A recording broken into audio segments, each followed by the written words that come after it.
നമുക്ക് പോവാനുള്ളത് മെവ്ലാന എന്ന് പറഞ്ഞ സ്ഥലമാണ്. ഇപ്പം മെവ്ലാന എന്ന് ടർക്കിഷിൽ പറയുന്നത് നമ്മൾ മൗലാന എന്ന് പറയുന്ന അത് തന്നെയാണ്.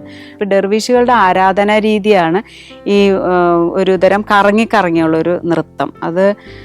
അതിന് ലോകത്ത് അറിയപ്പെടുന്നത് വേൾഡിങ് ഡെർവിഷസ് എന്നാണ്. അങ്ങനെ നമ്മൾ നോക്കിയാൽ അങ്ങനത്തെ പിക്ചേഴ്സൊക്കെ കിട്ടും നമുക്ക്. വേൾഡിങ് ഡെർവിഷസ് അതൊരു പ്രത്യേക തരത്തിലുള്ള ഒരു മൂവ്മെൻ്റ് ആണ്. അപ്പോൾ ഈ ഫെസ്റ്റിവലാണ് നമ്മൾ കാണാൻ വിചാരിക്കുന്നത്. അത് എല്ലാ ശനിയാഴ്ചകളിലും ഈ കോണിയയിലെ മെവ്ലാന കൾച്ചറൽ സെൻറ്ററിലാണ് ഉണ്ടാവുന്നത്.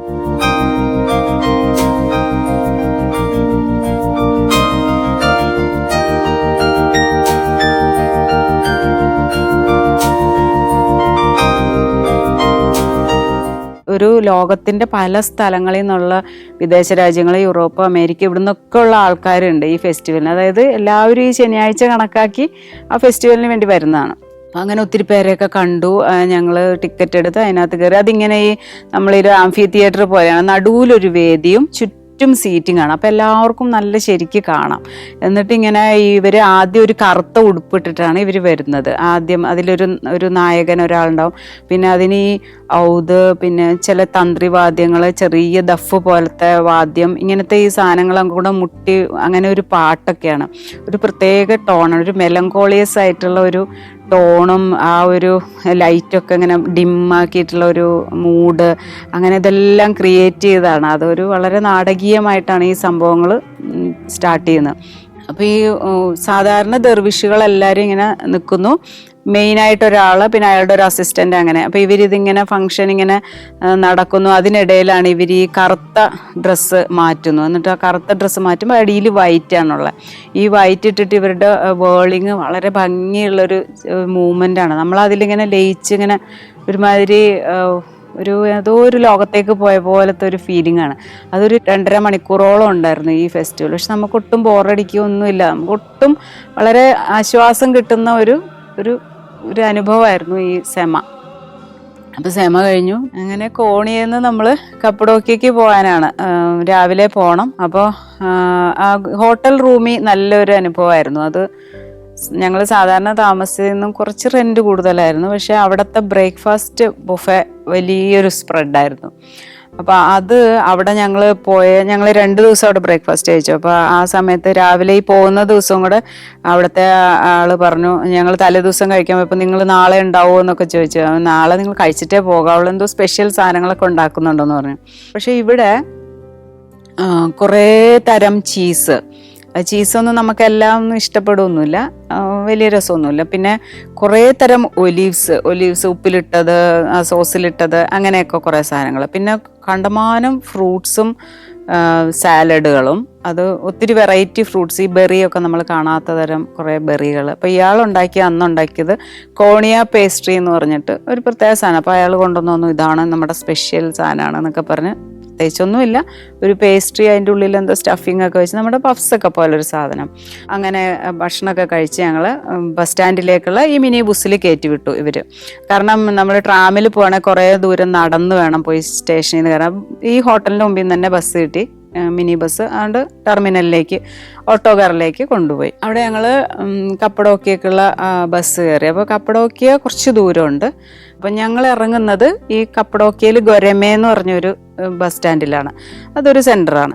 പല നഗരങ്ങളുണ്ട് കപ്പഡോക്യയിൽ. അപ്പോൾ കപ്പഡോക്യ എന്ന് പറഞ്ഞു കഴിഞ്ഞാൽ എന്താ പ്രത്യേകത എന്ന് ചോദിച്ചാൽ, അതൊരു പഴയകാല ഒരു നഗരമാണ്. അവിടുത്തെ ഭൂപ്രകൃതി ഒരു പ്രത്യേക തരമാണ്. അവിടുത്തെ പാറകൾ, വെറും പർവ്വതങ്ങളും പാറകളും നിറഞ്ഞ ഒരു സ്ഥലമാണ് ഈ കപ്പഡോക്യ. അപ്പം നമ്മൾ ഈ ഗൊരമേ എന്ന് പറഞ്ഞ ടൗണിൽ ഇറങ്ങിക്കഴിഞ്ഞാൽ ഒരു മൊത്തം നോക്കുമ്പോൾ ഒരു നരച്ച പ്രകൃതിയാണ്. ഈ മുഴുവനും പാറക്കെട്ടുകൾ. പിന്നെ അതിനോട് മാച്ച് ചെയ്തിട്ടാണ് ഇവർ ബാക്കി അറ്റാച്ച്മെന്റ്സും ചെയ്യുന്നത്. അല്ലാതെ അതിൽ ഈ ബാക്കി എടുക്കുന്ന ഈ എടുപ്പുകളും ഇതൊന്നും വേറിട്ട് നിൽക്കുന്നില്ല. എല്ലാം ഈ പർവ്വതത്തിന്റെ സ്ട്രക്ചറിനോട് ചേർന്ന് തന്നെയാണ് നിൽക്കുന്നത്. അപ്പം അങ്ങനത്തെ ഒരു നരച്ച ഒരു ഫീലിംഗ് ആണ് അവിടെ മുഴുവനും. ഞങ്ങൾക്ക് ഒരു ഹോട്ടൽ ബുക്ക് ചെയ്തിട്ടുണ്ടായിരുന്നു. അപ്പോൾ ഹോട്ടലിൽ ബുക്ക് ചെയ്യാൻ ഗൂഗിൾ മാപ്പ് ഇട്ടിട്ട് ഹോട്ടലിൽ പോകാൻ വേണ്ടി ഞങ്ങൾ കുറേ കറങ്ങി, ഒരു കുന്ന് കയറി ഇറങ്ങി തിരിഞ്ഞു മറിഞ്ഞൊക്കെ വന്ന് ഹോട്ടലിൽ വന്നു. ഒത്തിരി കഷ്ടപ്പെട്ടു. അപ്പോൾ ഈ കേവ് ഹോട്ടൽ എന്ന് പറഞ്ഞു കഴിഞ്ഞാൽ നമ്മളിങ്ങനെ മുറ്റത്ത് പോയി കാറ് നിൽക്കുക അങ്ങനെയൊന്നും അല്ല. ഇതിങ്ങനെ ഈ മലകൾ ഇങ്ങനെ കയറി പോകുന്നു, അതിൻ്റെ ഇടയിൽ കൂടെ ഒരു ഗുഹയുടെ അകത്തേക്ക് പോകുന്നു, അങ്ങനെയൊക്കെയാണ്. ഒരു പ്രത്യേക ഒരു ഭൂമിശാസ്ത്രമാണത്.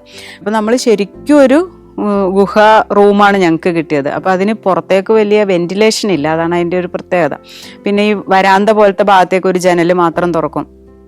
അപ്പം നമ്മൾ ബെഡ്റൂം ആയതുകൊണ്ട് നമ്മൾ അത് തുറന്നിടില്ലല്ലോ, വരാന്തയല്ലേ. അപ്പോൾ ഈ പുറത്ത് നല്ല ചൂടാണെങ്കിൽ ഈ ഗുഹാമുറിക്കകത്ത് ഭയങ്കര തണുപ്പായിരിക്കും, പുറത്ത് നല്ല തണുപ്പാണെങ്കിൽ ഈ ഗുഹ നല്ല ചൂടായിരിക്കും. ഇതാണ് അതിൻ്റെ ഒരു അന്തരീക്ഷം. അപ്പം ഞാൻ സഞ്ചാരത്തിൽ അന്ന് കണ്ടപ്പോൾ അവർ 2 അണ്ടർഗ്രൗണ്ട് സിറ്റിയാണ് ഇപ്പോൾ ഉള്ളത്. അതിൽ ആ സഞ്ചാരത്തിൽ കാണിച്ചത് കൈമക്കലി എന്ന് പറഞ്ഞൊരു അണ്ടർഗ്രൗണ്ട് സിറ്റി ആയിരുന്നു. അപ്പം ഞങ്ങൾ മറ്റേത് ചൂസ് ചെയ്തു, കാരണം നമ്മൾ വീഡിയോ മറ്റേത് കണ്ടതാണല്ലോ. അപ്പോൾ കാണാത്തത് ഏതാണ്, അപ്പോൾ ഇത് ഗ്രീൻ ടൂറാണ്. അപ്പോൾ ഗ്രീൻ ടൂറിനകത്ത് ഡെറിങ്ക്യൂ എന്ന് പറഞ്ഞ ഒരു അണ്ടർഗ്രൗണ്ട് സിറ്റി കാണാനുണ്ട്. പിന്നെ നമുക്കൊരു ഇൽഹാര വാലി എന്ന് പറഞ്ഞൊരു വാലി, ഒരു താഴ്വരയെ കൂടെ ഒരു നടത്തം. അങ്ങനെ അതാണ് അതിന് പ്രധാന ആക്ടിവിറ്റീസ് ഉള്ളത്. അപ്പോൾ ഇതിനു വേണ്ടി ഞങ്ങൾ പോയി. അപ്പോൾ ആദ്യം തന്നെ നമ്മൾ അണ്ടർഗ്രൗണ്ട് സിറ്റിയിലേക്കാണ് പോകുന്നത്. അപ്പോൾ അവിടുത്തെ ഒരു പ്രത്യേക ഒരു ഭംഗി ഉണ്ടായിരുന്നു ആ സമയത്ത്. പ്രത്യേകത എന്താ വെച്ചാൽ ഈ ബദാം മരങ്ങളൊക്കെ പൂവിട്ടിരുന്നു. ബദാം അങ്ങനെ എല്ലാ ഇതും, ആപ്രിക്കോട്ട്, ബദാം, ചെറി, അങ്ങനത്തെ മരങ്ങളൊക്കെ. ഇതിനൊന്നും ഇല ഉണ്ടാവില്ല. എന്നിട്ട് ഈ ബദാം മരങ്ങൾ പൂവിട്ടിട്ട് ഒരു ലൈറ്റ് പിങ്ക് ഷെയ്ഡിൽ, അതായത് ഈ ഷെയ്ഡ് ഇങ്ങനെ കയറി വരും കുറച്ച് ദിവസം കഴിയുന്നോറും. നമ്മൾ ചെല്ലുമ്പോൾ ഒരു ലൈറ്റ് പിങ്ക് ഷെയ്ഡിലായിരുന്നു. അപ്പോൾ നമ്മൾ നെറ്റിലൊക്കെ നോക്കിയപ്പോൾ നല്ല കടും പിങ്ക് നിറത്തിൽ ഈ ബദാം തോട്ടങ്ങൾ. അത് ആ കപ്പഡോക്കിയയിൽ ഒരു പ്രത്യേക ഭംഗി കൊടുത്ത ആ ഒരു അന്തരീക്ഷം ഒരു നല്ല രസമായിരുന്നു, കാണാൻ നല്ല ഭംഗിയായിരുന്നു.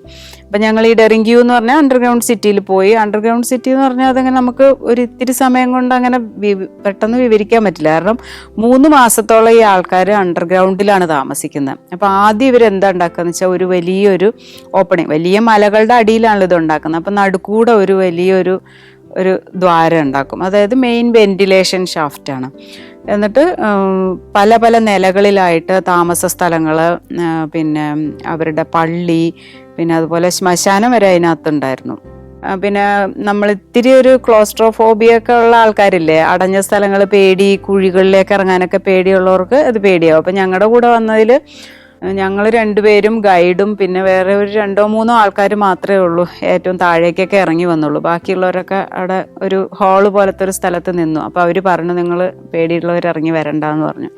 നമ്മൾ പിന്നെ എന്തായാലും ഇത് കണ്ടിട്ടേ പോവുള്ളൂ എന്നുള്ളതുകൊണ്ട് എല്ലായിടത്തേക്കും ഇറങ്ങിപ്പോയി കണ്ടു. അപ്പോൾ ഈ ഡെറിങ്ക്യൂ കണ്ടു. പിന്നെ ഉള്ളത് ഒരു വാലി ട്രക്കാണ്. ട്രക്ക് എന്ന് പറഞ്ഞാൽ നമ്മൾ സാധാരണ ഒരു ഹൈക്കിംഗ് ഒന്നുമല്ല, ഉയരത്തിലേക്കുള്ളൊരു നടപ്പൊന്നുമല്ല, പക്ഷെ ഒരു നീളത്തിലൊരു നടപ്പ്. അതൊരു വാലിയുടെ പേര് ഇൽഹാര വാലി എന്നാണ്. ഈ വാലിയിലേക്ക് പോകണേ നമ്മളൊരു 100ഓളം സ്റ്റെപ്പ് താഴേക്ക് ഇറങ്ങണം. ഈ വാലി താഴെയാണ്, ശരിക്കും നമ്മുടെ ഭൂമി നിരപ്പിൽ നിന്ന് താഴെയാണ്. അവിടെ ഒരു മെൻഡിസ് എന്ന് പറഞ്ഞൊരു നദിയുണ്ട്. അപ്പോൾ ടർക്കിയിൽ പോയപ്പോൾ അങ്ങനെ നദികളൊന്നും നമ്മൾ അധികം കണ്ടില്ല, പുഴയും അങ്ങനത്തെ ഒന്നും അധികം നമ്മുടെ ദൃഷ്ടിയിൽ വന്നില്ല. കടലുകളാണ് പ്രധാനമായിട്ട് കണ്ടത്. അപ്പോൾ ഈ നദിയുടെ സൈഡിൽ കൂടെ ആണ് ഈ ട്രക്ക് പോകുന്നത്. അത് കുറച്ച് നേരം ഇങ്ങനെ ഉയരത്തിലേക്കൊക്കെ പോകും. പിന്നെ നദിയിലേക്ക് കെട്ടിയിട്ടുള്ള പാലം, ബണ്ട് പോലെയൊക്കെ കെട്ടി അവിടെയൊക്കെ പോയിരിക്കാം. അങ്ങനെ ഒരു 6 കിലോമീറ്ററോളാണ് നമ്മൾ ഈ ട്രക്ക് നടക്കുന്നത്. അങ്ങനെ ബുദ്ധിമുട്ടുള്ള ട്രക്കൊന്നുമല്ല, പക്ഷേ ഈ നദിയുടെ ഒപ്പം തന്നെ നമ്മൾ അവിടെ വരേക്കും. അപ്പോൾ അതിൻ്റെ ഈ ശരിക്കും വാലി ഒരു 15 കിലോമീറ്ററോളം ഉണ്ട്. നമ്മൾ ഈ 6 കിലോമീറ്ററേ പോവുള്ളൂ. അപ്പോൾ ബസ് നമ്മളെ അവിടെ മുകളിൽ നിർത്തിയിട്ട് ഈ പടിയൊക്കെ ഇറങ്ങി താഴെ പോയി നമ്മൾ ഈ വാലി നടന്ന് ബലിസിർമ എന്ന് പറഞ്ഞാൽ അതിൻ്റെ ഒരു പോയിന്റ് ഉണ്ട്, ഒരു പാർട്ടീഷൻ പോയിന്റ്. അവിടെ ബസ് തിരിച്ചു വരും. അവിടെ വന്ന് നമ്മൾ പിന്നെ ഭക്ഷണം അവിടെ നിന്ന് കഴിക്കും. ഈ ബലിസിർമ എന്ന് പറഞ്ഞ സ്ഥലത്ത് ലഞ്ചൊക്കെ ഉണ്ട് നമുക്ക് ഈ ട്രിപ്പിൻ്റെ കൂടെ തന്നെ. ഇതൊരു രസമാണ് അതൊക്കെ കാണാൻ. വൈകുന്നേരമൊക്കെ ആവും അത് തീരുമ്പോൾ. അപ്പോൾ നമ്മൾ കപ്പഡോക്കിയയിൽ പിന്നെ നമുക്ക് ചെയ്യാനുള്ളത് ഈ ഹോട്ട് എയർ ബലൂണാണ്. അപ്പോൾ ഹോട്ട് എയർ ബലൂണിന് ഞങ്ങൾ ചെന്ന ദിവസം തന്നെ നമ്മുടെ ഹോട്ടലിലെ അലി എന്ന് പറഞ്ഞ ആളോട് ഞങ്ങൾ പറഞ്ഞു, ഞങ്ങൾക്ക് എന്തായാലും ഇത് റൈഡ് വേണം, ഏറ്റവും അടുത്ത ദിവസം വേണം എന്ന് പറഞ്ഞു. അപ്പോൾ ആ ദിവസങ്ങളിൽ റൈഡ് ഇല്ലായിരുന്നു, കാരണം ഭയങ്കര കാറ്റായിരുന്നു. അപ്പോൾ ഈ ഹോട്ട് എയർ ബലൂൺ നടത്തണമെങ്കിൽ അങ്കാറയിൽ നിന്ന് പെർമിഷനൊക്കെ കിട്ടണം, വെതർ ഫോർകാസ്റ്റൊക്കെ നോക്കിയിട്ട് അങ്ങനെയാണ്. അപ്പോൾ ഈ 2-3 ദിവസമായിട്ട് നിർത്തി വെച്ചിരിക്കും. അപ്പം നിങ്ങൾക്ക് ഭാഗ്യം ഉണ്ടെങ്കിൽ നാളെയോ മറ്റന്നാളോ കിട്ടുമെന്ന് പറഞ്ഞു. അപ്പം മറ്റന്നാൾ നമുക്ക് പോകേണ്ട ദിവസമാണ്, നാളെ കിട്ടണം. അങ്ങനെ ഞങ്ങൾ ഇത് കഴിഞ്ഞ് രാത്രി തിരിച്ചു വരുമ്പം, ഡിന്നറൊക്കെ പുറത്ത് കഴിച്ചിട്ട് തിരിച്ചു വരുമ്പം ഇയാൾ പറഞ്ഞു, നിങ്ങൾക്ക് ഇന്ന് നാളെ റൈഡ് ഉണ്ടെന്ന് പറഞ്ഞു. അപ്പോൾ 5 മണിക്ക് റെഡി ആയിട്ടിരിക്കണം എന്ന് പറഞ്ഞു. 5 മണിക്ക് നമ്മളെ വന്ന് പിക്ക് ചെയ്യുന്നു. അത് നല്ലൊരു തുകയാണ്, അത് യൂറോയിലാണ് ഈ ബലൂൺ റൈഡിൻ്റെ പൈസ വാങ്ങിക്കുന്നത്. അതൊരു വലിയൊരു സംഖ്യ വരും. അപ്പോൾ നമ്മൾ ഈ ബലൂണ് പറക്കാൻ വേണ്ടി 5 മണിക്ക് നമ്മളെ വന്ന് പിക്ക് ചെയ്യുക. അതൊക്കെ എന്ത് പങ്ക്ച്വലായിട്ടാണ്, അതിൻ്റെ എക്സിക്യൂഷനൊക്കെ വളരെ പെർഫെക്റ്റ് ആണ്. ഞങ്ങൾ പൈസ കൊടുക്കുമ്പോൾ നമുക്ക് ഇത്തിരി നെഞ്ചിടിപ്പൊക്കെ ഉണ്ടാവും, കാരണം 2 പേരും പോകുമ്പോഴേ അതൊരു തുകയാണ്. പക്ഷേ നല്ല ഒരു അനുഭവമായിരുന്നു. അത് കഴിയുമ്പോൾ നമുക്കൊരു സർട്ടിഫിക്കറ്റ് ഒക്കെ തരും, നിങ്ങൾ ഫ്ലൈ ചെയ്തു എന്ന് പറഞ്ഞു. ഓരോ ഫ്ലൈറ്റും ഒരു ഡേഞ്ചറാണ്. അതിൻ്റെ പ്രോസസ്സൊക്കെ വളരെ ക്രിട്ടിക്കലായ ഇതൊരു ഞാണിമ്മക്കളി പോലത്തെ ഒരു പരിപാടിയാണ്, ഇത് പൊങ്ങുന്നതും ഇറങ്ങുന്നതും ഒക്കെ. അപ്പോൾ അതെല്ലാം നമ്മൾ സക്സസ്ഫുൾ ആയിട്ട് കംപ്ലീറ്റ് ചെയ്ത് കഴിയുമ്പോഴാണ് നമുക്ക് ആ ഒരു ഷാമ്പെയിനൊക്കെ ഒഴിച്ച് എല്ലാവരും ഒരു പാർട്ടിയൊക്കെ നടത്തി നമ്മൾ അവർക്കൊരു ടിപ്പൊക്കെ കൊടുക്കും. നമ്മൾ കൊടുത്തു പോകും അവർക്ക് പൈസ, കാരണം അവരുടെ അധ്വാനമൊക്കെ കാണുമ്പോൾ. അത് വളരെ നല്ല ഒരു ജീവിതത്തിൽ ഒരിക്കലും മറക്കാത്ത ഓർമ്മകളിൽ ഒന്നാണ് ആ ബലൂൺ റൈഡ്. ഇന്ത്യയിലെ 13 സംസ്ഥാനങ്ങളിലൂടെയുള്ള സഞ്ചാരം ഇപ്പോൾ പെൻ ഡ്രൈവിൽ ലഭിക്കുന്നു. ചരിത്രവും ഐതിഹ്യങ്ങളും യഥാർത്ഥ ജീവിതവും ഒത്തുചേരുന്ന ഇന്ത്യൻ കാഴ്ചകളുടെ ഈ അസുലഭ ശേഖരം സ്വന്തമാക്കാൻ 99544422 എന്ന നമ്പറിലേക്ക് ഇന്ത്യ എന്ന് SMS ചെയ്യൂ.